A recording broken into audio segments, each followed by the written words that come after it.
World top rankings ఉన్న యూనివర్సిటీస్లో ఎలాంటి IELTS రాయకుండా ఫ్రీ ఎడ్యుకేషన్ అండ్ స్కాలర్షిప్ అందుకోవాలంటే కాంటాక్ట్ విదేశ్ కన్సల్ట్స్. ఎక్కడైనా సరే ఎన్నికల సందర్భంలో అంటే ఎన్నికల దగ్గర పడుతున్న కొద్దీ ఆయా రాజకీయ పార్టీల కార్యాలయాలు కలకలలాడుతూ ఉంటాయి. ఆయా రాజకీయ పార్టీలలో సందడి కనిపిస్తుంది. ఆయా రాజకీయ పార్టీలలో వందలాది వేలాది కార్యకర్తలు రాకపోకలు, హంగామా, హడావుడి ఇదంతా కూడా సంరంభం కనిపిస్తూ వస్తుంటుంది. ఇది చాలా సహజమైన ప్రక్రియ.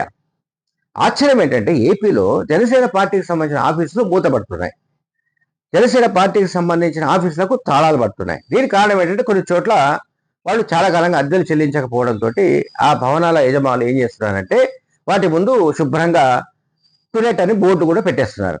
ఇది ఇంకా దారుణమైన విషయం. అంటే జనసేన పార్టీకి సంబంధించినంత వరకు అంటే జనసేన పార్టీ ఎంత అలక్ష్యంగా పనిచేస్తుందో లేకుంటే ఎంత అజాగ్రత్తతో వ్యవహరిస్తుందో మనము ఈ ఇన్సిడెంట్స్ బట్టి మనకు అర్థమవుతుంది. ఉత్తరాంధ్రకు సంబంధించి విశాఖపట్నంలో మాధవ ధార అనే ప్రాంతంలో ఆఫీస్ ఉంది. చాలా పెద్ద ఆఫీసు వాళ్ళు పెట్టారు.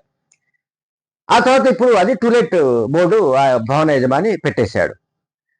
దీంట్లో జరుగుతున్న సమస్య ఏంటంటే సాధారణంగా జనసేన పార్టీకి నిజంగా కూడా తమ వృత్తులు కానీ తమ వ్యాపకాలు కానీ తమ వ్యాపారాలు కానీ ఇతరత్ర అంటే డబ్బు సంపాదించే మార్గాలను కూడా వదులుకొని తమ వ్యక్తిగత సమయాన్ని కూడా వదులుకొని వాళ్ళు జనసేన పార్టీ కోసం పనిచేస్తూ వస్తున్నారు. చాలా మంది ఎందుకు పనిచేస్తూ వస్తున్నారు ఆయన అంటే వాళ్ళు ఏదో ఒక సమయంలో మనకు టికెట్ రాకపోతుందా, మనకి ఏదైనా పదవి రాకపోతుందా అని వాళ్ళు ఆశపడుతూ వస్తున్నమాట నిజం.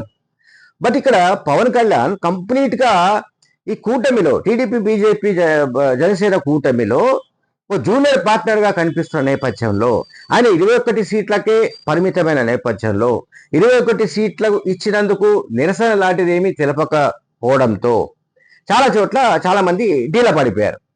ఒకవైపు డబ్బు పోయింది, ఇంతకాలం ఖర్చు పెట్టింది పోయింది, కోట్లలో ఖర్చు పెట్టారు చాలా మంది. పాపం ఫ్లెక్సీలు కావచ్చు, అడ్వర్టైజ్మెంట్లు కావచ్చు, బ్యానర్లు కావచ్చు, ఇంకోటి కావచ్చు.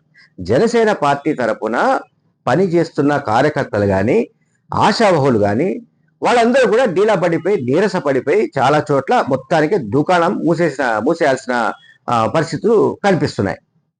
అందువల్లనే ఇప్పుడు ఎవరైతే ఆశావహులు ఉంటారో వాళ్ళు జనరల్గా చేసే పని ఏంటంటే టికెట్ తమకు వస్తుందన్న ఆశతో ఖర్చు పెట్టుకుంటూ వస్తారు. ఆ తర్వాత అక్కడ అంటే స్థానికంగా అవసరమైతే ఆఫీసులను కూడా వాళ్ళు మెయింటైన్ చేస్తారు, అంటే వాళ్ళే నిర్వహిస్తారు. ఆఫీసులకు రెంట్ కావచ్చు, కరెంటు బిల్ కావచ్చు, వగేరా వాళ్ళు నిర్వహిస్తూ వస్తుంటారు.